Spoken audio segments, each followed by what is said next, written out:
চুরি করা গরু কোরবানিতে খেলে অনেক ইমান শক্তি হয় না? হ্যাঁ, আপনারা শুনছেন না? লাখ লাখ টাকার ছাগল, কোটি কোটি টাকার গরু, হালাল টাকা হলে তো আলহামদুলিল্লাহ, কিন্তু মনে হয় হালাল? কি মনে হচ্ছে? আল্লাহ আমাদের হেদায়েত দান করো। এই তো হজ হয়ে গেল। বাংলাদেশি লোকেদের অনেকেই আছে, এমনি তো 7.5-8 লাখ টাকায় হজ করে মানুষ, 18-25 লাখ টাকা খরচ করেও অনেকে হজ করছে। তো যারা আছে করবে, আপত্তি নেই। ওখানে বেশ কিছু সুযোগ সুবিধা আছে যেগুলো পেলে অনেক টাকা খরচ হয়, 18 লাখ, 20 লাখ, 25 লাখ লাগে। তো যতটুকু মনে হয়, যা দেখলাম, বেশিরভাগ যারা এই এত টাকা খরচ করে হজ করে, উল্লেখযোগ্য টাকায় হারাম টাকা। কি টাকা? এখন বাংলাদেশের মুসলমানরা চুরি করা গরু কোরবানি করে ইমান তাজা করে, হ্যাঁ, মানুষের টাকা আত্মসাৎ করে হজ করে হাজী সাহেব হয়, কত সুন্দর ইমানদার, কি বলেন? এরপরে দাড়ি টুপি মাথায় দিয়ে মিথ্যে রায় দিয়ে ন্যায় বিচারক হয়, আইনের শাসন কায়েম হয়, তাই তো? খুব সুন্দর ইসলাম হচ্ছে আমাদের। এই রকম ইসলাম আবু জেহেল দেখলেও আপনাদেরকে ঘুষি মারত। আবু জেহেলও এত খারাপ মানুষ ছিল না। আবু জেহেল কিন্তু মিথ্যেবাদী ছিল না, মুশরিক ছিল ঠিকই, ও সত্য কথা বলতো।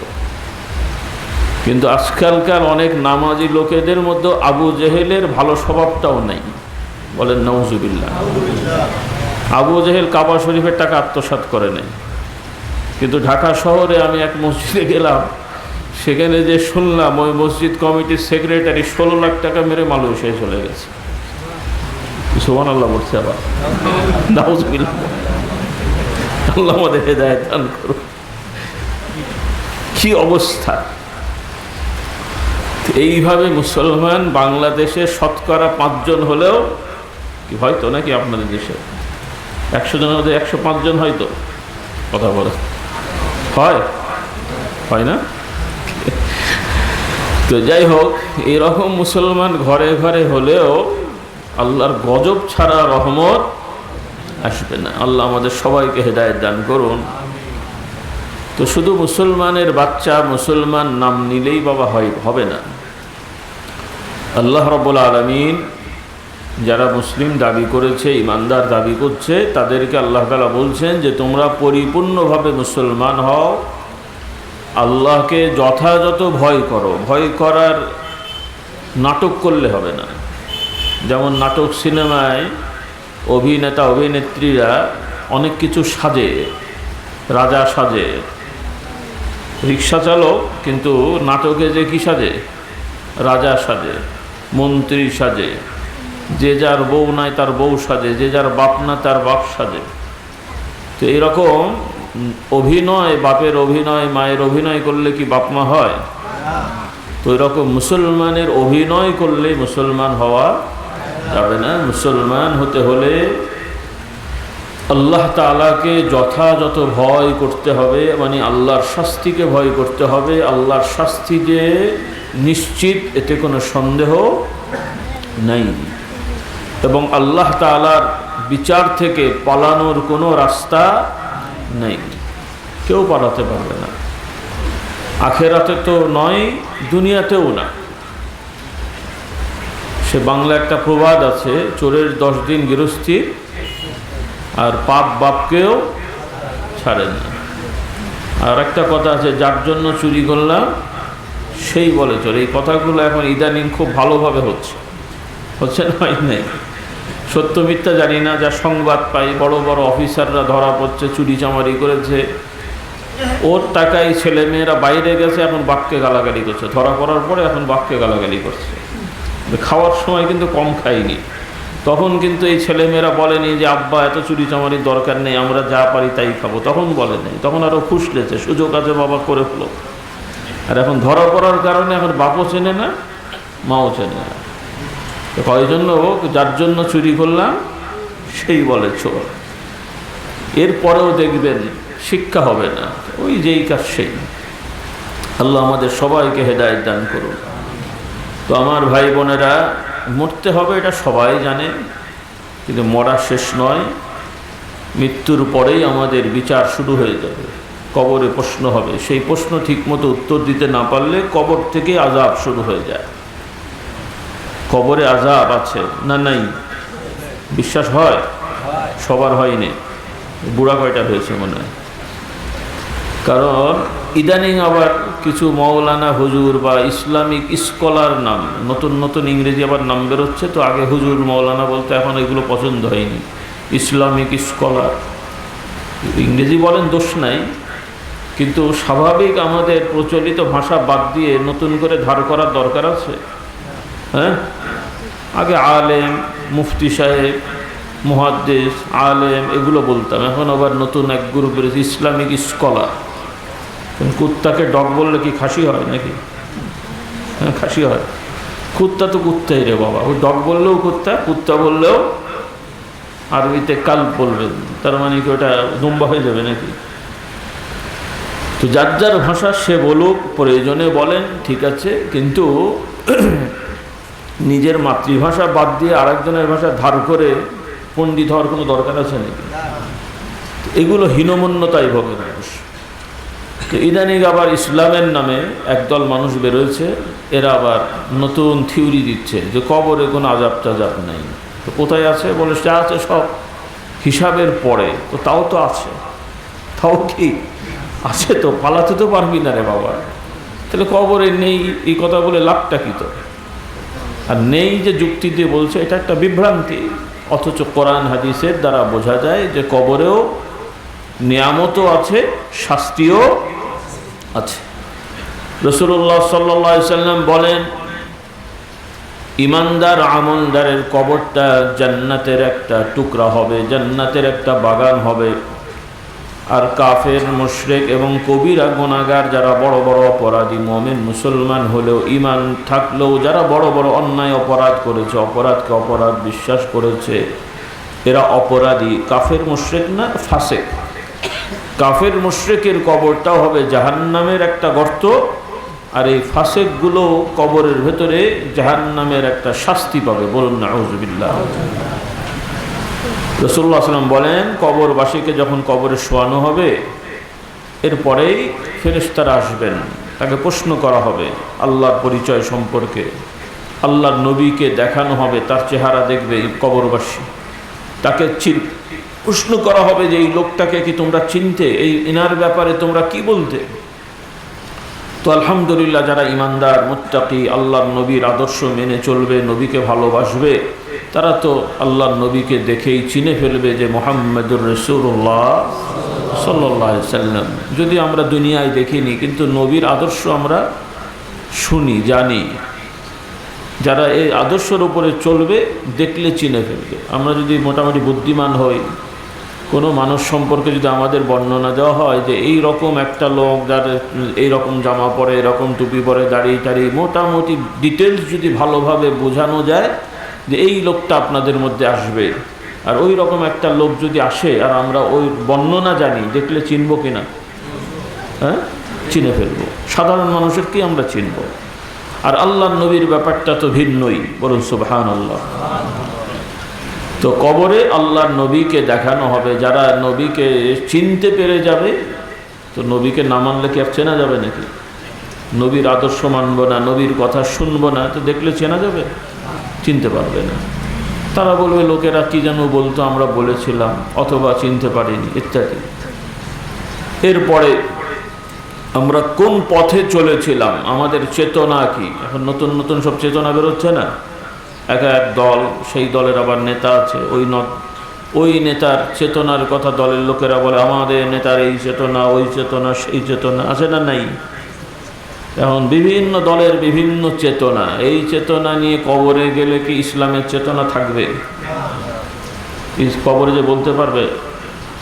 তাহলে কবরে ইসলামের পরিচয়ও দিতে পারবে না যদি ইসলাম না মানে। মুসলমানের বাচ্চা হতে পারে, তাহলে আল্লাহর পরিচয়ও যারা দিতে পারলো না, নবীকেও চিনতে পারলো না, নিজে কোন ধর্মের সেটাও বলতে পারলো না, অথচ মুসলমানের বাচ্চা,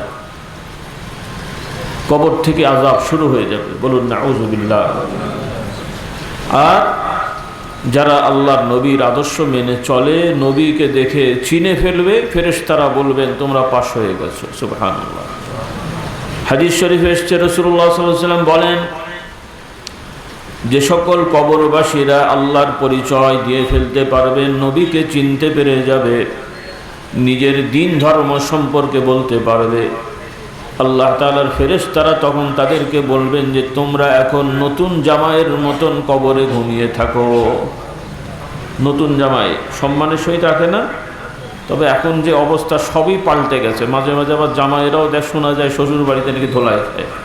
আপনাদের গ্রামে আছে কিনা জানি না, এটাও মাঝে মাঝে হয়। সবই উল্টাপাল্টা, জামাই আদরও এখন সব জায়গায় নাই, আর থাকবেই বা কেমন করে? কারণ অনেক জামাই আছে, জামাই তো না, ওই তো ডাকাত কি আছে না, বিয়ের সময় শ্বশুর বাড়িতে ফর্দ দেয়, এত লাখ দিতে হবে, মোটর সাইকেল, হ্যান ত্যান। আপনাদের দেশে নেই মনে হয়?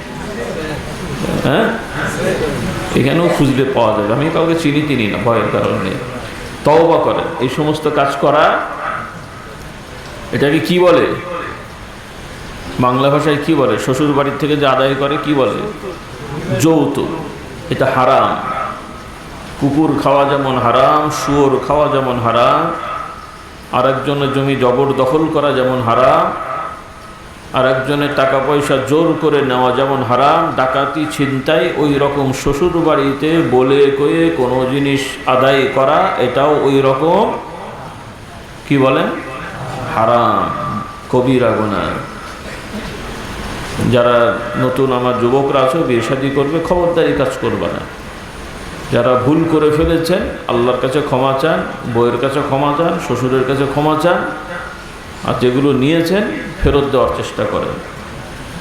শ্বশুর বাড়িতে তো আর পাঠানো যাবে না। জমি জায়গা যদি নিজের নামে লিখে থাকে, বউয়ের নামে লিখে দেন, ওর বাপের জিনিস ও পাপ। জোর করে যদি খাট নিয়ে থাকেন, তাহলে স্ত্রীর কাছে অনুমতি নিয়ে খাটে উঠেন, কারণ ওইটা আপনার না। কি বুঝলেন? হ্যাঁ, অনুমতি না দিলে মেঝেতে শুয়ে থাকেন। সত্যি কথা, হাসার জন্য বলছে। আল্লাহ আমাদের হেদায়েত করুন, বোন, আল্লাহুম্মা আমিন। ইসলাম শেখেন, কারণ একজন পুরুষ, আল্লাহর আইন হচ্ছে সে মোহরানা দিয়ে বিয়ে করবে, দায়িত্ব নিয়ে বিয়ে করবে। স্ত্রীর ভরণ পোষণ, খাওয়া দাওয়া এগুলো আদায় করার দায়িত্ব নিয়ে বিয়ে করবে। যদি নিজে উপার্জন করতে অক্ষম হয়, প্রয়োজনে জাকাত ফিতরা কালেকশন করে চলবে, কিন্তু শ্বশুর বাড়ি থেকে বলেকে জোর করে খাওয়া যাবে না। লাগলে জাকাত খাবেন, কিন্তু শ্বশুর বাড়িতে মাথায় বসে থাকা যাবে না। উনি দাওয়াত দিলে, খাওয়ালে ঠিক আছে, কিন্তু জোর করে খাওয়া যাবে না। কথা পছন্দ হয়নি মনে হয়? হ্যাঁ, আল্লাহ আমাদের হেদায়েত দিন, বলুন আল্লাহুম্মা আমিন। তো যাই হোক, তো প্রশ্ন হলো আমার ভাইরা, কবরটা জান্নাতের টুকরা হয়ে যাবে।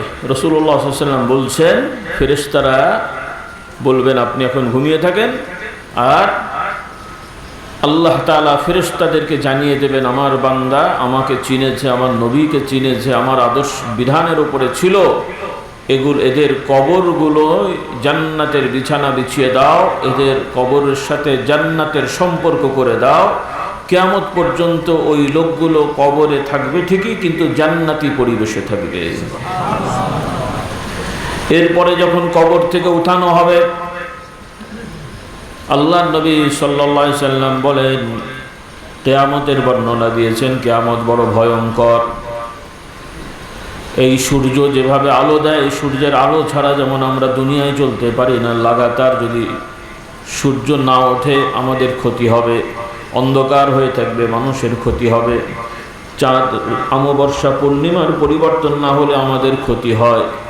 অর্থাৎ যেইভাবে দুনিয়ার সেটআপটা আছে, সূর্য, চাঁদ সহ অন্যান্য গ্রহ, উপগ্রহ, পাহাড় পর্বত, নদী নালা, এই যে বিষয়গুলো আছে, একটা সময় এগুলো থাকবে না। আল্লাহ তাআলার হুকুমে সব ধ্বংস হয়ে যাবে, মানে সব তছনছ হয়ে যাবে। সূর্যের আলো হারিয়ে যাবে, মানে বন্ধ, সূর্য অন্ধকার হয়ে যাবে, নিভে যাবে। সূর্য তো জলে, জ্বলন্ত একটা জিনিস, এটা নিভে যাবে। চাঁদের তো আর আলো নেই, সূর্য না থাকলে আর ওটা কী হবে? এই বিশাল পাহাড় পর্বত এগুলো আর এরকম থাকবে না, পুরো পৃথিবীটা সমতল হয়ে যাবে।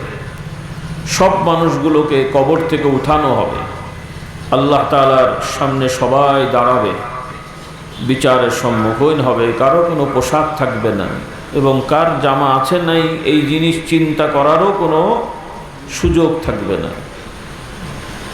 কারণ সাধারণত আমরা জানি বিপদ আপদ পড়লে কার কি অবস্থা আছে কেউ কি আর চিন্তা করে ভাই? অনেক সময় মারামারি হয়, হুঁশ থাকে, কে কোথাতে দৌড়ায়, পুলিশ ধাওয়া করলে হুঁশ থাকে, জুতো ফেলে দিয়ে পালায় না মানুষ। তো ওইভাবে কিয়ামতের এই সময় কারো কোনো হুঁশ থাকবে না।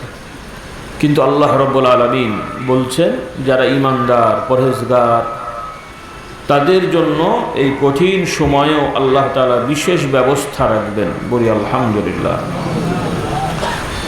7 শ্রেণীর মানুষ, মানে ঈমানদারদেরকে 7টা শ্রেণী করা হবে। যারা সমাজের দায়িত্বপ্রাপ্ত, প্রশাসন, ক্ষমতাশীল, মানে সামাজিক ক্ষমতা যাদের প্রতি আছে, পরিচালনার, বিচার করা, সালিশ করা, মানুষের বিষয় সম্পদ বন্টন করা, এই যে কাজগুলো, যে সকল দায়িত্বশীলরা ঈমানদার মুমিন সততার সহিত এই দায়িত্বগুলো পালন করে, কিয়ামতের ময়দানে আল্লাহ তাআলা এই কঠিন সময়েও তাদেরকে আরামদায়ক নিরাপত্তার ব্যবস্থা করে দেবেন। এর পাশে আমাদের এই যুবকেরা, যেই সময় অধিকাংশ যুবকেরা দেখা যায় নামাজ পড়ে না, রোজা করে না, মিথ্যে কথা বলে, মদ খায়, বিভিন্ন কলেজ ইউনিভার্সিটির ছেলেরা এখন মদ খায়, গাঁজা খায়, ইয়াবা খায়, ফেন্সিডিল খায়, আরও অন্যান্য অপরাধে লিপ্ত, যেগুলো আমার মুখে বলাটাও যাবে না। আল্লাহ আমাদের হেদায়েত দান করুন। এমন হতে হতে এমন পর্যায়ে গেছে, আমরা বলছি না, বিভিন্ন ইউনিভার্সিটির শিক্ষকরাই, এক ইউনিভার্সিটির শিক্ষক আর এক ইউনিভার্সিটি সম্পর্কে বলছে যে ওই ইউনিভার্সিটির মেয়েদেরকেও বিয়ে করতে চায় না, আর বাকি আর আমি মুখে বলছি না। এবার বোঝেন, আমরা বলছি না, ওরাই বলছে। ইউনিভার্সিটিগুলোর এমন অবস্থা, ওরাই বলে বেড়াচ্ছে, আর বাকি কি বলবো বলেন দেখি। এই হচ্ছে আপনাদের মুসলমানদের ভবিষ্যৎ প্রজন্ম, যারা আপনার দেশ চালাবে, একটারও চরিত্র ঠিক নেই। তো নিজেই চরিত্রহীন লম্পট, তো এরা কি সমাজ চালাতে পারবে? হ্যাঁ, শিয়াল মুরগি পাহারা দেবে তো নাকি? আপনার দেশে দেয় না? শিয়ালকে মুরগি পাহারা দিতে দিলে আপনাদের খরচ কমে যাবে, আলাদা খাঁচা করা লাগবে না, ওর পেটে নিরাপদে থাকবে, তাই তো? তাহলে এই নতুন নতুন বিসিএস ক্যাডার, একে হচ্ছে নকল করে পাশ করা, তার মধ্যে আবার চরিত্রহীন লম্পট, এরাই যদি আপনাদের শাসন করতে হয়, আপনারা নিরাপদ তো? আপনার মেয়ে নিরাপদ না, বউ নিরাপদ না, ছেলে নিরাপদ বলেন? কিন্তু এগুলো আপনাদের মাথায় ঢুকছে না। এই শয়তানদের পেছনেই আপনারা দৌড়াবেন। তো দৌড়ান, শয়তানরাই যদি আপনাদের নেতা হয় তাহলে আপনারা নিরাপদ? আমি যদি 3টে চোর নিয়োগ দিই আমার খাদেম হিসেবে, জেনে শুনে, যেগুলো চোর, তবে নিয়োগ দেওয়ার সময় বললাম যে ভাই বাবারা, তোরা চুরি করলে বাইরে করিস, আমারটা করিস না, এই ওয়াজ শুনবে তো নাকি? শুনবে? আমি হুজুরের পকেটে হাদিয়া ভর্তি, আর ওদের যদি সবক দিই যে চুরি করলে বাইরেরটা করিস, আমারটা করিস না, করবে? এখন যা আপনারা সন্ত্রাসী পেলে যদি মনে করেন যে আমি নেতা হব, ওরাই তোমাকে খুন করবে, বাইরের লোক লাগবে না। সে বাংলা কথা আছে, যাশিল তারনোরা, আপনাদের দেশে বলে না? বলে না? বলে রক্ষক ভক্ষক, পৃথিবীর নজির আছে। অনেক বড় বড় নেতা তাদের নিজেদের দেহরক্ষী দ্বারা খুন হয়েছে, বাইরের লোক না। যাদেরকে রাখা হয়েছে ওকে রক্ষা করার জন্য, এরাই তাদেরকে সাইজ করে দিয়েছে।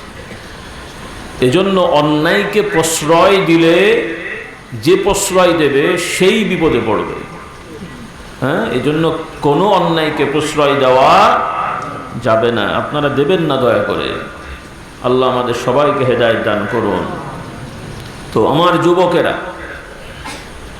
আল্লাহর পথের প্রতীক হও। আমি আগেও বলেছি, আবারও মনে করিয়ে দিই, আপনারা যারা এই বৃষ্টির মধ্যে ভালো মানুষ বসছেন, আলহামদুলিল্লাহ, বাছাই করা মানুষ, ইমানি তেজ না থাকলে এর মধ্যে বসে না মানুষ। তারপরও দেখবেন যে আপনাদেরই নিজেদের ছেলে মেয়েরা কলেজ ইউনিভার্সিটিতে পড়ছে, বুকে হাত দিয়ে বলতে পারবেন সবাই সই করে কোরআন পড়ে, বলতে পারবেন। ওদের তো পরের কথা, আপনারা ভালো মানুষ, আমার বাবার ভক্ত, আমাদের ভক্ত, অনেক ইসলামী দলের সাথে আছেন। এখন যদি আমি পরীক্ষা নিই যে সূরা ফাতিহাটা বলেন তো সহি করে, আপনারাই বলেন পাশ করা লোক বেশি না ফেল করা লোক বেশি? হ্যাঁ, দেখেন অবস্থা দেখেন। আমরা একটু পরিবর্তন হব, রাজি আছি ইনশাল্লাহ? আলহামদুলিল্লাহ। এখন সুযোগ আছে, শিক্ষার কোনো বয়স নেই। আল্লাহর নবী সাহাবারা 50-60 বছর বয়সে অনেকে মুসলমান হয়েছেন, সেই বয়সে কোরআন শিখেছেন, ওই বয়সে নামাজ শিখেছেন, বলি আলহামদুলিল্লাহ। বড় আফসোস লাগে যে এখনও আমি দেখি এলাকায় তো আছেই, আমাদের ওয়াজ মাহফিলে অনেক লোক যায়, অনেক বুড়ো মানুষ আছে, 20 বছর 30 বছর আমার জন্মের আগের থেকে আসছে, পাকশিতে, ঢাকাতে, ফুরফুরায়, ভারতে মাহফিলে আসছে। অনেকদিন ছোটোবেলা থেকে দেখছি বুড়োগুলো আসছে, নামাজ পড়ে, নামাজের সুন্নত টুন্নত আগে পড়ে, যখন পড়ে অনেককেই দেখি নামাজ ঠিক হয় না, ঠিক মতো রুকু হয় না, ঠিক মতো সিজদা হয় না। এত বছর মাহফিলে আসছে কিন্তু নামাজটা ঠিক করেনি এখন। কি অবস্থা দেখে, তেলাওয়াতটা ঠিক হয়নি। এগুলো কি খুব কঠিন কাজ ভাই? এই যে অবহেলা, এগুলো আমাদেরকে ধ্বংস করে দেবে। এই জন্যে অনুরোধ থাকবে আপনারা মসজিদ কেন্দ্রিক কোরআনের শিক্ষার ব্যবস্থা করেন, ইমান শেখান। সাধ্য অনুযায়ী বাংলাদেশে কিছু দায়িত্ব আমাদের বাড়তি। একজন মানুষ দিন আনে দিন খায়, দিন মজুর, তার উপরে জাকাত ফরজ না, জাকাত নিয়ে টেনশন নেই। কিন্তু আরেকজনের জাকাতের টাকা আছে, আদায় করতে হবে না? হবে না? হবে না? আরেকজনের হজ করার সামর্থ্য আছে, করতে হবে কিনা? তো ভারতের মুসলমান তাদের ব্যাপার আলাদা, ইউরোপ আমেরিকাতে অনেক মুসলমান আছেন, তাদের ব্যাপার আলাদা। তারা ব্যক্তিগত ইবাদত বন্দিগি নিয়ে থাকলে আল্লাহ ক্ষমা করে দেবেন, যেহেতু রাষ্ট্রীয় অনেক কাজ করার সুযোগ নেই। কিন্তু আপনারা বাংলাদেশের মানুষ, শতকরা 90% মানুষ মুসলমানের সন্তান, নিজেকেও মুসলমান দাবি করেন, সামাজিকভাবে যে যেই দল করেন নিজেকে মুসলমান বলে না? হ্যাঁ, বাংলাদেশের রাজনৈতিক দলগুলো কয়েক রকম, কিছু আছে ইসলাম ভিত্তিক ধর্মীয় দল, কিছু আছে তারা বলে আমরা সেকুলার দল, ধর্মনিরপেক্ষ। তো যারা সেকুলার দলও বলে, ধর্মনিরপেক্ষও বলে, সেই দলের মুসলমানের বাচ্চা যারা, এরা অনেকেই নামাজ পড়ে না, রোজা রাখে না, দাড়ি টুপি অনেকের আছে না নাই, কোরবানি দেয়, ইসলামের কথা বলে, মসজিদে জায়গা দেয়, মসজিদে টাকা দেয়, মাদ্রাসায় জমি দেয়, টাকা দেয়, ভালো কাজেগুলো। এবং এই ধরনের সেকুলার রাজনীতি বা ধর্মনিরপেক্ষ দল যারা করে, মুসলমানের সন্তান, তাদেরকে যদি আপনারা শুয়োরের গোশত দেন, খাবে? খাবে তারা? কেন? আপনারা যদি বলেন যে ভাই আমরা ইসলামী দল করি, আমরা গরু খাসি খাবো, আপনারা সেকুলার দল করেন, আপনারা শুয়োর খেন, সমস্যা নেই, রাগ করবে না? খুশি হবে? রাগ করে বলে আমি মুসলমানের বাচ্চা শুয়োর খাবো কেন? তো আপনি মুসলমানের বাচ্চা, যে কারণে শুয়োর খাবেন না, ওই একই কারণে আপনার রাষ্ট্রের আইন হতে হবে, এই রাষ্ট্রে মদ বিক্রি করা যাবে না। কারণ শুয়োরকে হারাম করেছে, মদকে হারাম করেছে। অথচ বাংলাদেশে এখন মদের কারখানা করে আপনাদের উন্নতির চিন্তা করা হচ্ছে। আগে কারখানা ছিল না, বাইরে থেকে মদ আসতো, সেটাও খারাপ। কিছু আইন কানুন করে সীমিত পর্যায়ে তাদের ভাষায় অনুমোদন দেওয়া ছিল। তো আগে বাইরে থেকে মদ আসতো, তাতে আপনাদের একটু অসুবিধা, বাইরে থেকে আসে, টাকা বাইরে চলে যায়। এখন আপনারা চিন্তা করলেন আমাদের দেশের ছেলেদের উন্নতি হোক, মদের কারখানা হোক, আর আপনাদের ছেলেরা ওই কারখানায় চাকরি নেবে, আপনাদের তো উন্নতি হবে তো নাকি? তো বাংলাদেশে এখন মদের কারখানা হয়েছে। আখের রস খেয়ে আপনাদের আর ভালো লাগছে না, এখন আখের রস দিয়ে মদ বানানো হচ্ছে। সেই মদ বাংলাদেশে দিনকে দিন চাহিদা বাড়ছে। তার মানে কারা খাচ্ছে? বাংলাদেশে মদের চাহিদা বাড়া মানে কি? মুসলমানরা খাচ্ছে না অমুসলমানরা খাচ্ছে? তাহলে আপনাদের সন্তানরা মদখোর হচ্ছে, এটা আপনাদের উন্নতি। এরপরে জেলা থানা পর্যায়ে অশ্লীল কাজ করা মুখে আর আসবে না, এই ধরনের লাইসেন্স নিয়ে মেয়েরা বেরোচ্ছে। এমনি তো অন্যায় হচ্ছেই। এইগুলো কি শুধুমাত্র বেঁচে চলা আমাদের হুজুরদের দায়িত্ব না সবার দায়িত্ব? হ্যাঁ, এই জন্য আমি বলতে চাই, আপনারা সামাজিকভাবে যে যে দল করেন সেটা আপনাদের ব্যাপার, অন্তত মুসলমান হতে হবে। আল্লাহ যা হারাম করেছেন সবাইকে বিশ্বাস করে ওই হারামটাকে সমাজে হারাম সাব্যস্ত করতে হবে। যে আপনি ধর্ম নিরপেক্ষ হন, যার যার ধর্ম সে পালন করবে, কিন্তু আমরা সমাজে অন্যায় করতে দেব তো বোন, রাজি আছি ইনশাআল্লাহ? এই কথাটাই আপনারা মেনে নেন। আপনি নেতা হন, কোনো আপত্তি নেই, কিন্তু আমাদের এই দেশে এখনও এই সমস্যাগুলো ব্যাপক হচ্ছে। অনেকে মনে করছে এগুলো আমাদের বিষয় না। আল্লাহ আমাদের মাফ করুন। এই জন্য আমার ভাইরা, আল্লাহর হারামকে হারাম সাব্যস্ত করতে হবে। হারাম তো আমরা মুখে বললাম। এই জন্য রাসূলুল্লাহ সাল্লাল্লাহু আলাইহি সাল্লাম বলেন, যারা কোরআন পড়বে, কোরআনের শিক্ষাকে সমাজে প্রচার প্রসার করবে, কোরআনের হালালকে হালাল সাব্যস্ত করবে, হারামকে হারাম সাব্যস্ত করবে, আল্লাহ তাআলা তাদেরকে জান্নাতে প্রবেশ করাবেন। তো এই শিক্ষাটা আগে লাগবে। যা যা হারাম, অনেক জিনিস আমরা জানি, তারপরও আমরা করে ফেলি, আর অনেক হারাম আছে মানুষ জানেই না, ওগুলো আমাদের শিখতে হবে। মৌলিক হারাম সবাই জানেন, সুদ খাওয়া হারাম সবাই জানে, ঘুষ খাওয়া হারাম, দেওয়া হারাম, মদ খাওয়া হারাম, মিথ্যে বলা হারাম, এগুলো কে না জানে? সবাই জানে, কিন্তু যেও জানে সেও করে। আল্লাহকে ভয় করতে হবে। আপনাদের কি মনে হয় সুদ না খেলে কি না খেয়ে মরে যাবেন? হিসাব করেন, বাংলাদেশে যেই লোকগুলো ব্যাংকে বা সুদি সমিতিতে টাকা রেখে সুদ নেয়, এরা যদি এই সুদটা না নিয়ে অন্য কাজকর্ম করত, ব্যবসা করত, না খেয়ে মরে যেত? তাহলে এই যে সুদ খাওয়া ভয়ঙ্কর অপরাধ। এরপরে অনেকে ব্যবসা করতে যেয়েও হারাম খায়। ব্যবসাটা হালাল, কিন্তু হারাম খাচ্ছে। কিভাবে?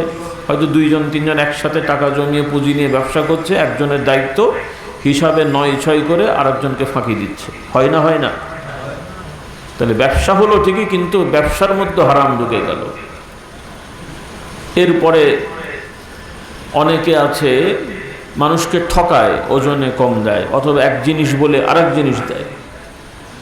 এই কয়েক বছর আগের রিপোর্ট, বাংলাদেশ থেকে বিলেতে চিংড়ি মাছ যায়। সাতক্ষীরা, কক্সবাজার, এই সমস্ত জায়গায় চিংড়ি মাছের চাষ হয়, আর অন্যান্য এগুলো বাইরে রপ্তানি করা হয়, এক্সপোর্ট করা হয়। তো মাশাআল্লাহ ভালো ভালো টাকা উপার্জন হচ্ছিল, অনেক দাম। কেন মানে কয়েক গুণ, প্রায় কোনো কোনো ক্ষেত্রে 10 গুণও, মানে চিংড়ি প্রোডাকশন করতে যা খরচ হয় তার থেকে প্রায় 10 গুণ লাভ করা যেত ওই সময়। এখন কত আছে আমার জানা নেই। তো বাঙালি কি আর অল্পে খুশি হয়? 10 গুণেও খুশি না। তার মধ্যে কি করেছে জানেন? একবার এক চালান ধরা পড়লো, চিংড়ি মাছের মধ্যে পেরেক ভরে দিয়েছে। কি ভরে দিয়েছে? চিংড়ি মাছগুলোর ভেতরে তার কাটা ভরে ওজন বাড়িয়েছে। মনে করেছে যে খুব চালাক, কিন্তু বাংলা কথা আছে না, অতি চালাকে গলায় ধরি। কথার কথা, 10 কোটি টাকার মাল পাঠিয়েছে, ওখানে তো সব মেশিনপত্র আছে, ওখানে মেশিন দিয়ে চেক করে দেখে যে চিংড়ি মাছের মধ্যে লোহা, সব ফেরত দিয়েছে। অনেক লাভ হয়েছে না? কি বলে? পুরো সিস্টেমটাই লস। তো এই জন্যে অতি চালাকে, আচ্ছা এই লোহাটা না দিলে কি ওর না খেয়ে মরে যেত নাকি? এই যে পুরো রাষ্ট্রের একটা বদনাম হয়ে গেল, সে বাংলাদেশ থেকে খারাপ জিনিস পাঠায়। এইভাবে আন্তর্জাতিকভাবেও নিজেদের অবস্থান নষ্ট করে ফেলেছে। এই গত মাশাআল্লাহ কয়েকবার একটু মালয়েশিয়ায় যাওয়া হচ্ছে। এই ইনশাআল্লাহ আল্লাহ যদি করেন, দোয়া করেন, ইনশাআল্লাহ আগস্টে আবার যাব। তো মনে করলাম বিদেশে বাঙালিরা আছে, আশা করি ভালোই আছে, একটু নিজেও গেলাম বেড়াতে। ওরে বাপরে, ওখানে যেয়ে দেখো গন্ডগোল, ওখানে যেও গন্ডগোল, মসজিদ নিয়ে গন্ডগোল, দলাদলি। তা আমি বললাম যে ভাই আপনাদের আর খেয়ে দিয়ে কাজ নেই, দেশে গন্ডগোল করেছেন, বিদেশে এসছেন একটু ভালো খাবেন, ভালো থাকবেন, মিলেমিশে চলবেন, সেটা না। কারণ ওখানে যে গন্ডগোল করে এমন পরিস্থিতি করেছে, ওখানকার প্রশাসন এদের উপর এখন বিরক্ত। এখন ঠিকমতো ওদেরকে মানে সুযোগ সুবিধা দেয় না।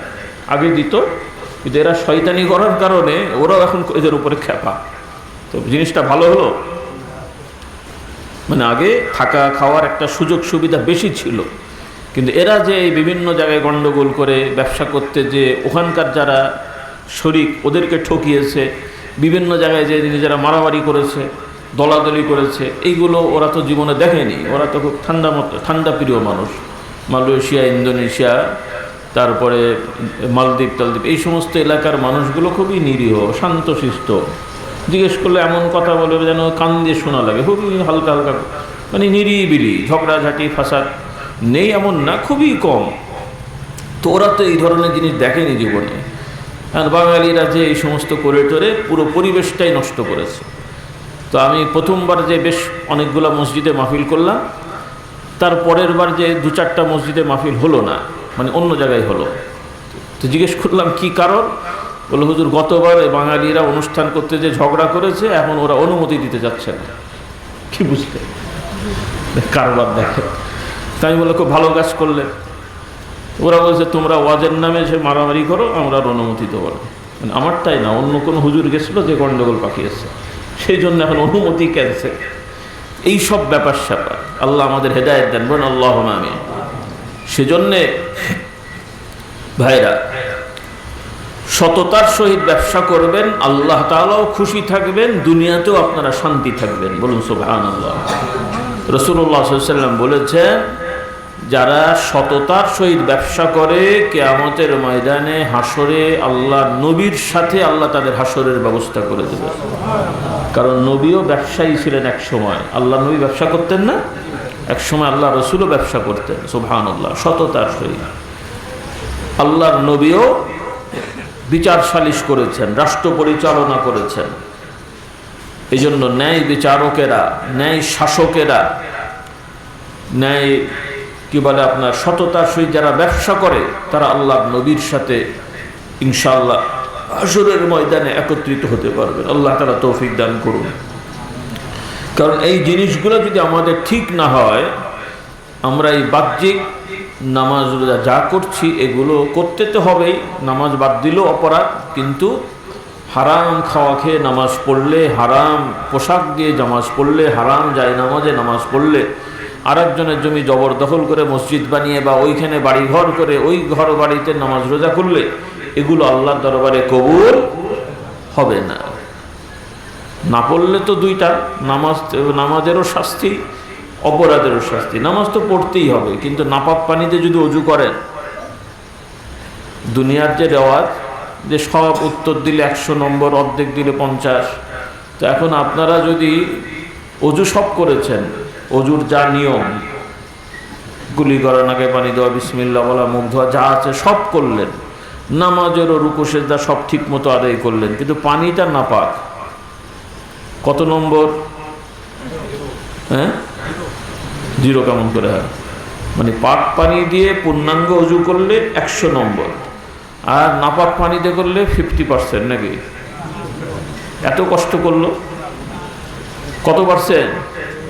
ঠিক তো নাকি সন্দেহ হলো যে কিছু হওয়া উচিত? নাকি কিছু হওয়া উচিত?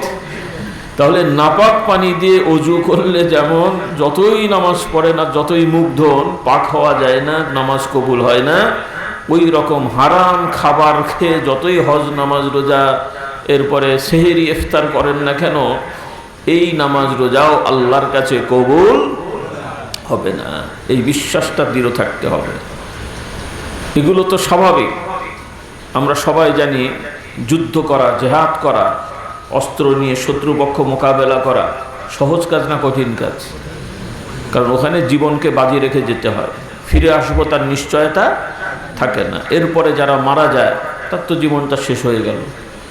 তাহলে আল্লাহর নবী বলছেন, যারা এই যুদ্ধের ময়দানেও হারাম টাকার উপার্জন নিয়ে অস্ত্র, মানে অস্ত্র কিনেছে কিন্তু ওটা হারাম টাকা, জামা কাপড় নিয়ে গেছে হারাম টাকা, খাওয়া নিয়ে গেছে হারাম টাকা, এই হারাম টাকার জামা কাপড়, খাওয়া দাওয়া, টাকা পয়সা নিয়ে যদি কাফের মুশরিকের সাথে যুদ্ধ করেও মারা যায়, তাও সে শহীদের মর্যাদা পাবে না। নাউজুবিল্লাহ বলেন। তাহলে হারামটা কত ভয়ঙ্কর দেখে। কিন্তু আজকাল আমাদের রগে রগে হারাম ঢুকে গেছে। অনেকে হয়তো আমরা খুব ভালো পেশায় আছি, সমাজের একটা ভালো পেশা হলো শিক্ষকতা, নয় কি? একটা সম্মানের জায়গা না শিক্ষক? শিক্ষক বলবে আমি ঘুষ খাই না, তো শিক্ষককে কেউ ঘুষ দেয়? তো এখানে খাওয়া না খাওয়ার তার কি বুজুর্গি আছে? উনি ঘুষ খান না, কিন্তু ক্লাস ফাঁকি দেন, খুব বলো আল্লাহ আল্লাহ, তো নাকি? প্রথমত এই বেটাকে কে ঘুষ দেবে? তো ঘুষের জায়গায় আছে নাকি?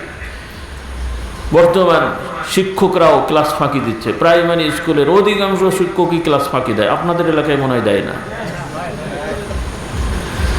শুধু স্কুলের হুজুররা দেয় না মনে হয়, দাখিল মাদ্রাসা এগুলো আরও বেশি ফাঁকিবাজ, কথার কথা। এখন স্কুলের শিক্ষক ফাঁকি দিলে হারাম হয়, আর হুজুররা দাখিল মাদ্রাসার মৌলবী মৌলানা প্রভাষক এরা ফাঁকি দিলে মনে হাদিয়া হয় নাকি? আর এই হুজুর এসে আপনাদের নিয়ে দোয়া করছে, আল্লাহ আমাদের রহমত দেন, বরকত দেন, কার দোয়া কবুল হয়? ও বেটাও হারাম কর, আর যে দাওয়াত দিয়েছে ওইটাও হারাম কর, দুই হারাম করবে, সে দোয়া করে বেড়াচ্ছে। কি সুন্দর ইসলাম বলেন দেখি, হাসার জন্য বলছি না, বাস্তবে আছে না নেই? আবার স্লোগান দিচ্ছে কোরআনের আলো ঘরে ঘরে জ্বালো, ক্লাস ঠিক মতো করে নাই, আর রাস্তায় যে স্লোগান দিচ্ছে কোরআনের আলো ঘরে ঘরে জ্বালো। কি সোলার দিয়ে জ্বালাবেন নাকি কেরোসিন দিয়ে জ্বালাবেন? কোরআনের আলোটা কি? তোমার আমার মধ্যে যদি আল্লাহর ভয় না থাকে, এই মুখের কথায় কোরআনের আলো জ্বলবে? আর যদি আল্লাহকে ভয় করে থাকো, তুমি চাকরি করছো, টাকা নিচ্ছ, সুযোগ সুবিধা নিচ্ছ, পড়ালে না কেন? ফাঁকি দিলে কেন? হ্যাঁ, কাজটাই তো তোমার ওইটা। এইভাবে আমাদের রগে রগে হারাম ঢুকছে, কারণ আপনি যেই দায়িত্ব নিয়েছেন ওই দায়িত্ব যদি ফাঁকি দেন, আমি যদি ফাঁকি দিই, তাহলে ওই ফাঁকি দেওয়া অর্থটা আমার জন্য হারাম, ওই হারাম আমার মধ্যে ঢুকছে। তাহলে ভালো ভালো পেশার মানুষ, সাধারণ লোকরা না, অনেক মাদ্রাসার ওস্তাদ, মৌলানা সাহেব, হাফেজ সাহেব, কারি সাহেব, এরাও হারাম খাচ্ছে অবহেলার কারণে। কিসের কারণে? অবহেলার কারণে ফাঁকি দিচ্ছে। আমি এগুলো তো গল্প বলছি না, আমরা তো প্রতিষ্ঠান চালাই, আমি নিজে ধরা পড়েছে আমার কাছে। ভালো ভালো হুজুর, আলেম, পড়াশোনা, কিন্তু খেয়া বেখেয়া ক্লাস করছে না, অথচ বসে আছে, গল্প করছে, দেরি করে গেছে। একটা হয় মানুষের ওজোর, সমস্যা হয়েছে, অসুস্থ, এগুলো তো ওজোর। আর একটা হলো অবহেলা, গাফলতি, ফাঁকি দেওয়া, এগুলো এখন ভরে গেছে। শুধুমাত্র সরকারি মাদ্রাসার, এমনকি ইদানিং কওমি মাদ্রাসাগুলো তো একই সমস্যা হচ্ছে। আল্লাহ তাআলা আমাদের সবাইকে হেদায়েত দান করুন। আলহামদুলিল্লাহ, ভালো আলেম ওলামা তো আছেই, কিন্তু এই পার্সেন্টিং দিন দিন বেড়ে যাচ্ছে। এটা হলো ভয়ের কারণ আমাদের। কারণ আমাদের ইমাম, মুয়াজ্জিন, আলেম ওলামারাই যদি হারামখোর হয়ে যায়, তাহলে আমরা আর বাদ থাকবো রে বাবা, কোথায় যাবে? আল্লাহ আমাদের সবাইকে হেদায়েত দান করুন, বলুন আল্লাহুম্মা আমিন। এমনকি অনেক পীর সাহেবও হারামখোর। শুনতে হয়তো গালাগালি মনে হচ্ছে, কারণ আমাদের কাছে তথ্য আছে সত্যিকার পীররা তো এটা করে না, কিন্তু ওই গতানুগতিক অনেক পীর আছে। আমাদের কাছে অভিযোগ আসে, বোনের জমি আত্মসাৎ করে রেখেছে, আরেক ভাইয়ের জমি দখল করে ফেলেছে, চাচাতো ভাইয়ের জমি রেকর্ড করে রেখেছে। এই রকম তথ্য কোনো কোনো জায়গায় পীর সাহেবদের বিরুদ্ধে আছে, এবং সত্য কথা। যেমন উনি পীর সাহেব মানুষের কলব সাফ করে বেড়াচ্ছে, আর নিজেই বোনের জমি দখল করে রেখেছে। অবস্থা দেখেন, আল্লাহ দেখে নাই নাকি? আল্লাহ দেখছে না, দেখে নাই? আর এই পীর সাহেব নাম বলে মনে হয় ফেরেশতারা ছেড়ে দেবে কিয়ামতের ময়দানে। এই হয়েছে আমাদের ইসলামের অবস্থা। অথচ রাসূলুল্লাহ সাল্লাল্লাহু আলাইহি সাল্লামের শিক্ষা, আল্লাহর নবীর জামানায় চোর ধরা পড়ল, অনেক একটা ঘটনা আর কি। একজন মহিলা, তো চোর সাক্ষী প্রমাণ সহ ধরা পড়েছে, আসলেই চোর। রাসূলুল্লাহ সাল্লাল্লাহু আলাইহি সাল্লামের কাছে বিচার এসছে। আর আল্লাহর আইনে চোরের শাস্তি কি? হ্যাঁ, ইসলামের আইনে চোরের শাস্তি কি? হাত কাটা। তো রাসূলুল্লাহ সাল্লাল্লাহু আলাইহি সাল্লামের কাছে যেহেতু সাক্ষী প্রমাণ সহ সবই ঠিক, মামলা এসছে, নিঃসন্দেহে রাসূলুল্লাহ সাল্লাল্লাহু আলাইহি সাল্লাম দয়ার সাগর, দয়ার সীমা নেই তার। কিন্তু বিচার করতে গেলে তো ন্যায় বিচার করতে হবে, তখন তার দয়া দেখানো যাবে না। আল্লাহ রাসূল সাল্লাল্লাহু আলাইহি সাল্লাম রায় দিলেন, চুরি করেছে, এখন আল্লাহর আইন, ওর হাত কাটো। তো এখন সাহাবাদের থেকে কেউ কেউ আল্লাহ রাসূলের কাছে সুপারিশ করলেন, ইয়া রাসূলুল্লাহ, মেয়েটা একটু ভালো নামি দামি পরিবারের মেয়ে, বিয়ে শাদিও মনে হয়নি সম্ভবত, যতটুকু মনে পড়ে। তো এইরকম হাতটা কেটে দিলে তার ভবিষ্যৎ নষ্ট হয়ে যাবে, মান সম্মানের একটা ব্যাপার স্যাপার, তো একটু শাস্তিটা কমিয়ে দেওয়া হোক, সুপারিশ করেছে। রাসূলুল্লাহ সাল্লাল্লাহু আলাইহি সাল্লাম বললেন, শুনে রাখো, কখনোই তো এটা হবার নয় বা কখনো হয়নি। আল্লাহর নবী নিজের মেয়ের উদাহরণ দিয়ে বললেন, শুনে নাও, আমি মুহাম্মদ আল্লাহর নবী, আমার কন্যা ফাতেমাও যদি চুরি করত, আল্লাহ না করুন, তিনি তো করেননি বা করার প্রশ্ন ওঠে না, কিন্তু নবী উদাহরণ দিলেন, আমার মেয়ে হয়েও যদি নাউজুবিল্লাহ চুরি করে বসতো আর আমার কাছে বিচার আসতো, তাহলে আমার মেয়ের বিরুদ্ধেও আল্লাহর আইন প্রয়োগ করতে আমি দ্বিধা করতাম না। সুবহানাল্লাহ বললেন না? এই হলো ইসলাম, যে আল্লাহর আইন বাস্তবায়নে কে হুজুর, কে খেজুর, কে আমার দলের লোক, কে আর এক দলের লোক, এই চিন্তা করার সুযোগ ইমানদারের নেই। ইমানদার ন্যায় বিচার করবে। বলুন সুবহানাল্লাহ। এই শিক্ষা যতদিন আমাদের সন্তানদের মধ্যে, আমাদের মধ্যে শতভাগ না হোক, বেশিরভাগ মানুষের না হবে, ততদিন এই স্লোগান দিয়ে, টুপিদারি জোব্বা দিয়ে কোরআনের আলো জ্বালানো যাবে না। ইসলামের ন্যায় নীতি, পারিবারিকভাবে জুলুম, এক ভাই আর এক ভাইয়ের প্রতি জুলুম করছে, স্বামী স্ত্রীর প্রতি জুলুম করছে, অধিক উল্লেখযোগ্য পুরুষেরা স্ত্রীদের প্রতি জুলুম করে, অনেক নারীরা স্বামীর হক ঠিক মতো আদায় করে না, সমাজে আছে না নেই? এগুলো বড় বড় অপরাধ। পারিবারিক শান্তি কিভাবে আসবে? আপনি যত বড়ই নামাজি হন, আপনার স্ত্রীর অধিকার যদি ঠিক মতো না দেন, সে কি খুশি থাকবে? আর খুশি না থাকলে কি আপনার পরিবারে শান্তি আসবে? একজন মহিলা যত বড়ই নামাজি হোক, সে যদি স্বামীর হক ঠিক মতো আদায় না করে, স্বামী কি তার উপরে সন্তুষ্ট থাকবে? তো শান্তি আসবে কোত্থেকে? পানি পড়া খাওয়ালে হবে? এই জন্য প্রত্যেক পুরুষ স্ত্রীর সাথে ভালো ব্যবহার করা। আল্লাহ তাআলা যেমন নামাজের হুকুম দিয়েছেন ফরজ, ওইভাবে একজন স্বামীর প্রতি ফরজ দায়িত্ব হচ্ছে স্ত্রীর সাথে ভালো আচরণ করা। গালাগালি, মারামারি, কটাক্ষ করা কিছু, এগুলো যেন না হয়। পরিবারে মাঝে সাথে টুকটাক ঝামেলা হতেই পারে, কিন্তু গালাগালি, মারামারি, কটাক্ষ, বাপমা তুলে কথা বলা, এগুলো কবিরা গুনাহ। কি গুনাহ? অন্যায়, এগুলো হারাম। স্ত্রীদের ক্ষেত্রেও স্বামীর সাথে বেয়াদবি করা, বাপমা তুলে কথা বলা, কটাক্ষ করা, এগুলো হারাম। আল্লাহ আমাদের হেদায়েত দান করুন। বলুন আল্লাহুম্মা আমিন। অনেক সময় শোনা যায়, আপনাদের গ্রামে হয়তো হয় না, অনেক স্বামীরা স্ত্রীকে মারধরও করে। আপনার দেশে হয় না মনে হয়? হ্যাঁ, ভালো কাজ না খারাপ কাজ? খুব বীর পালোয়ান না? অন্য জায়গায় যে বিলাইয়ের মতন থাকে, আর সব বীর পালোয়ান যে বইয়ের ওপরে নাকি? তো অনেকে আছে বউকে মারধর করে, এটা কবিরা গুনাহ। আল্লাহর আইনেও গুনাহ এবং সামাজিক আইনেও কি?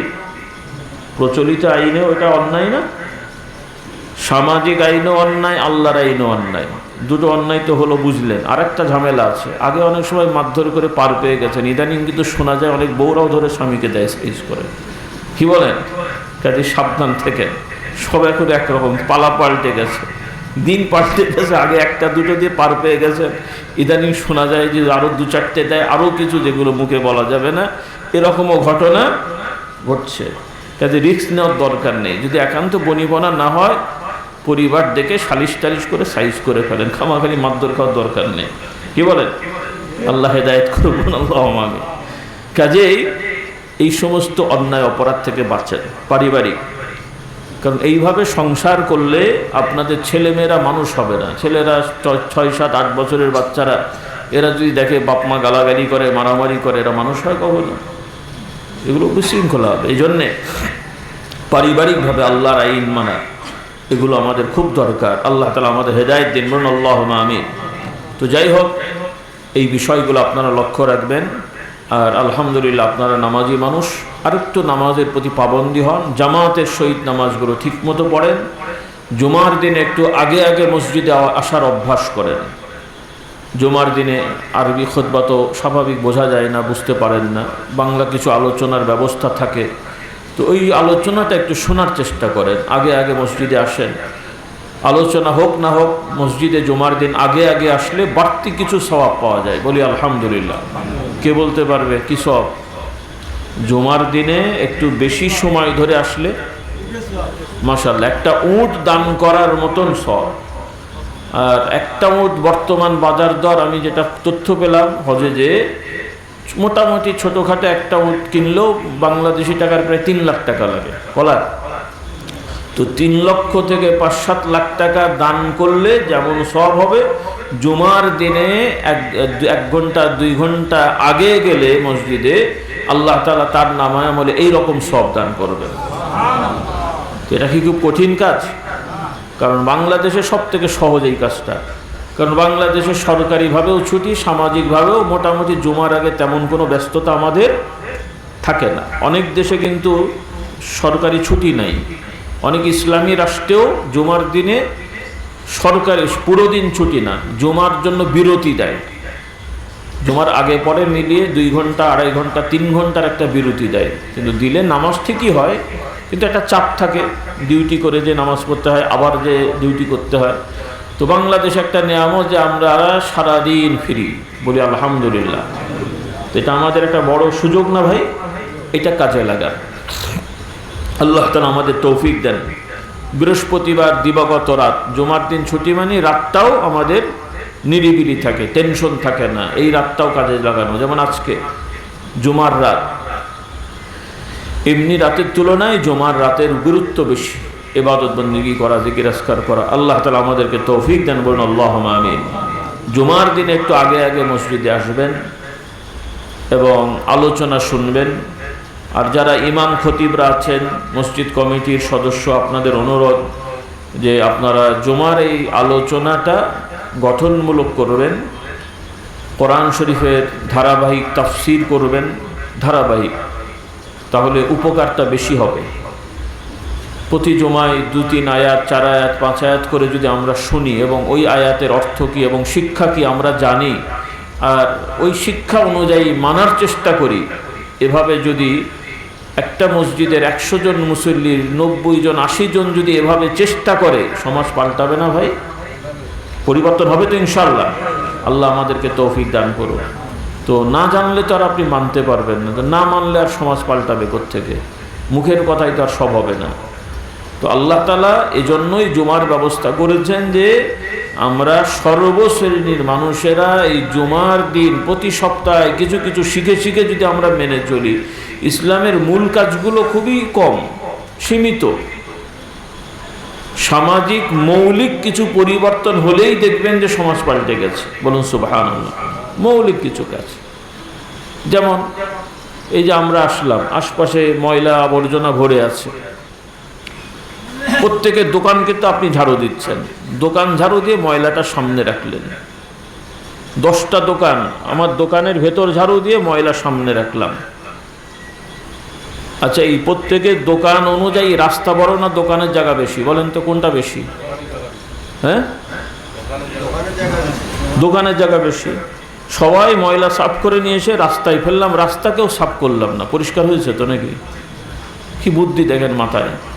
সবাই মিলেমিশে যদি দোকান সহ রাস্তা পরিষ্কার করতেন, পরিবেশটা সুন্দর হতো না? কিন্তু এই বুদ্ধিটা মাথায় ঢোকে নেই। আমি চিন্তা করছি আমার ঘর পরিষ্কার, যে রাস্তায়, ওই রাস্তায় আমি হাঁটি না নাকি আরেকজন হাঁটে? আমিও তো হাঁটি। কিন্তু এই শিক্ষা আমাদের অভাব।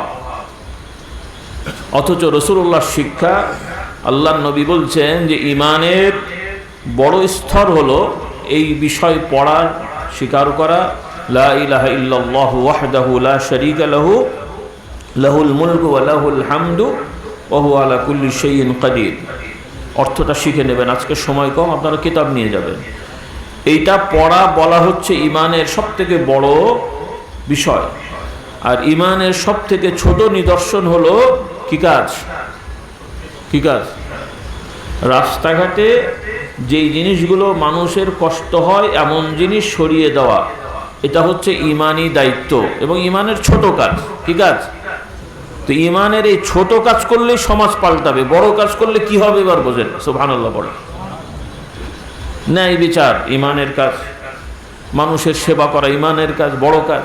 আর এই ময়লা সাফ করা ছোট কাজ। এই ছোট কাজই সমাজ পাল্টে দেবে, আর বড় কাজ করলে তো সমাজ আরো উন্নত হয়ে যাবে, বলুন সুবহানাল্লাহ।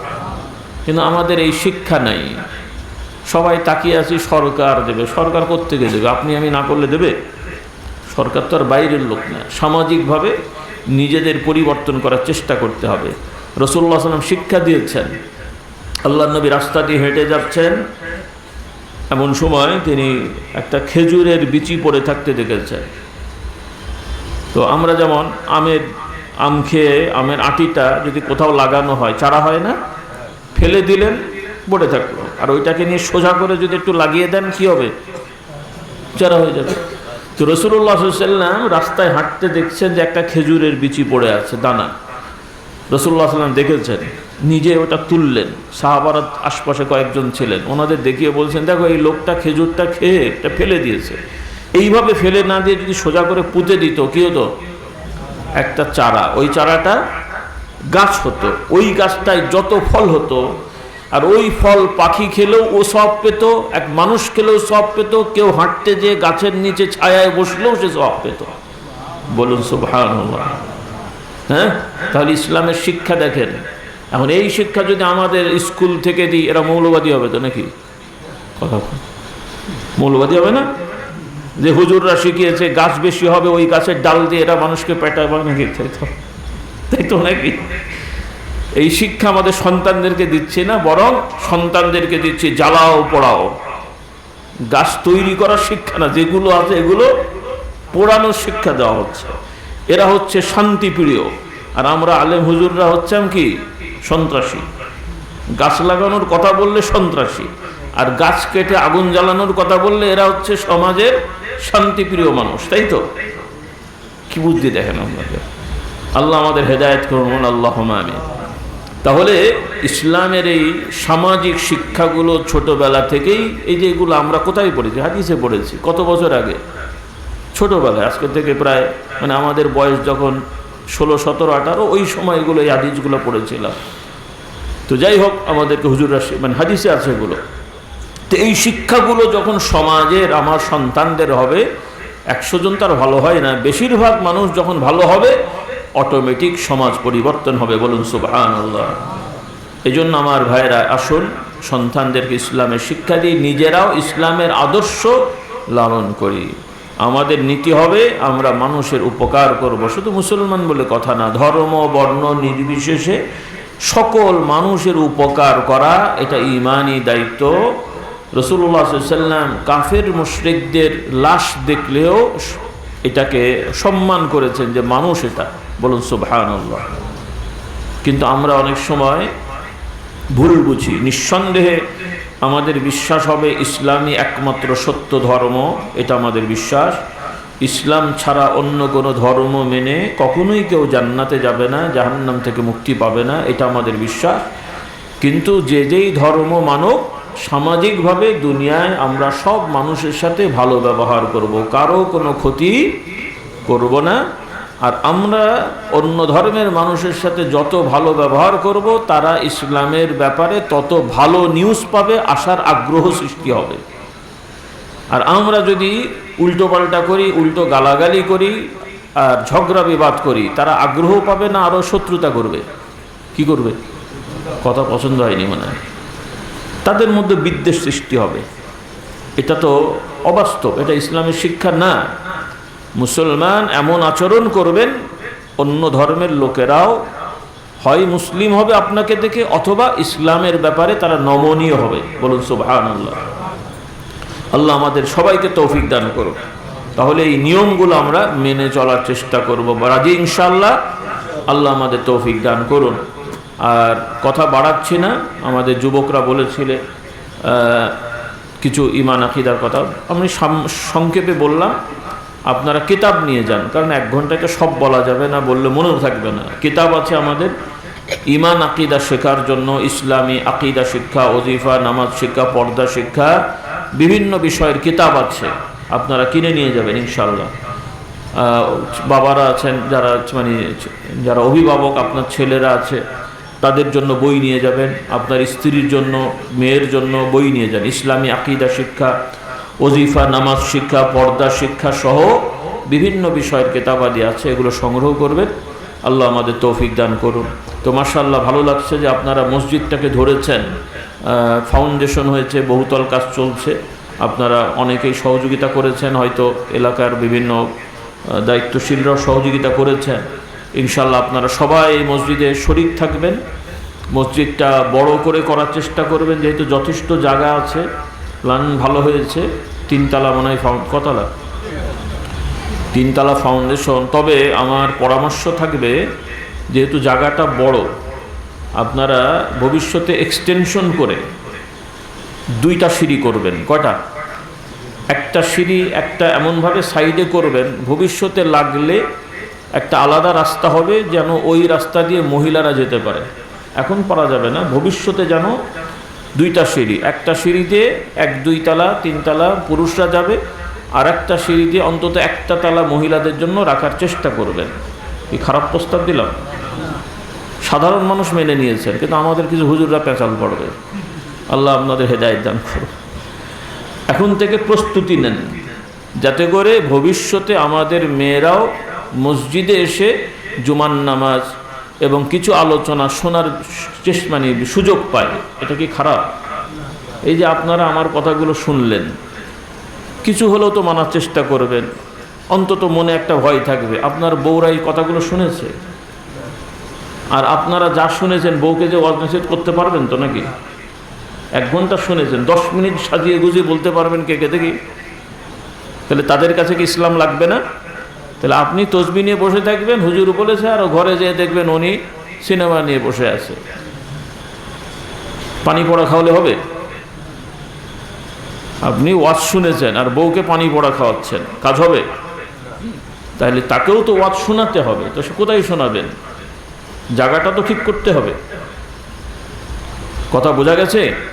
এজন্য আপনারা এখন থেকে পরিকল্পনা করে রাস্তা দুটো রাখবেন। একটা রাস্তা সিঁড়ি থাকবে যেটা দিয়ে মহিলারা যেতে পারবে ভবিষ্যতে, আর একটা সিঁড়ি থাকবে। তো একটা সিঁড়ি দিয়ে তো পর্দার অসুবিধা হবে। এই প্রস্তাবটা আমি রেখে গেলাম, আপনারা পরিকল্পনা করবেন এবং ওইভাবে আলাদা ওজুখানা আলাদা এমনভাবে করবেন যেন ভবিষ্যতে এটা পারা যায়, এটা সম্ভব। এবং আপনারা যদি উদ্যোগ নেন দেখবেন যে ওই সিঁড়ি এবং ওজুখানা করতে আমার মা বোনরাই টাকা দেবে। বলি আলহামদুলিল্লাহ। ঢাকাতে আমাদের দারুস সালামে একটা মসজিদ হয়েছে, ওই মসজিদের একটা ফ্লোরের সব টাকা ওই এলাকার মহিলারা দিয়েছে। সুবহানাল্লাহ বললেন? ওইটা ওদের চ্যাপ্টার, তো এই জন্য সুবহানাল্লাহ বলে। আর ঢাকা বাংলাদেশের ঐতিহাসিক বেশ অনেকগুলা মসজিদ আছে, ঐতিহাসিক 100, 200, 300 বছর আগের মসজিদ। ওই মসজিদগুলোর জমি কেনা, পুরো মসজিদ বানানোর টাকা মহিলারা দিয়েছে, অথচ সেই মহিলাকে মসজিদে ঢুকতে দেন নাই আপনারা। কি ইসলাম শিখেছেন আপনারা? আল্লাহ আমাদের হেদায়েত দেন, বলুন আল্লাহুম্মা আমিন। আসলে ইসলাম শেখেন নেই, আপনারা গোলমাল করে চলছেন। তো যাই হোক, আল্লাহ আমাদেরকে ইসলাম বোঝার শেখার তৌফিক দেন।